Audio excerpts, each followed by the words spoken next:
Next, which body approves 5-year plans? Sorry. Which body approves 5-year plans? June 2016 question paper.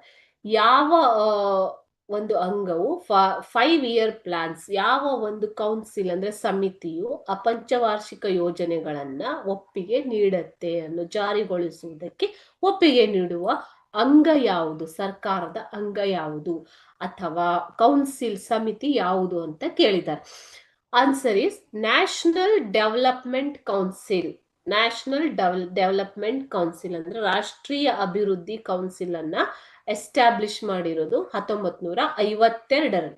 Okay, national development council which was established in 1952 approves 5-year plants.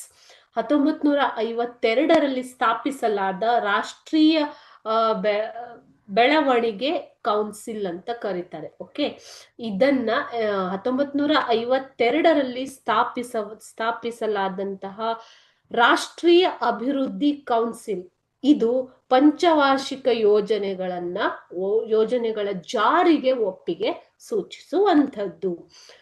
ಈ ಸಮಿತಿಯಲ್ಲಿ ಯಾರಿದ್ದಾರೆ, council ಅಲ್ಲಿ ಯಾರಿರ್ತಾರೆ? The chief ministers of all the states are the members of this council. See here, 5-year plans are approved not only for the states, it's for all the states of India. Right to India means all the states of India. So the council consists of chief ministers of all the states. Okay.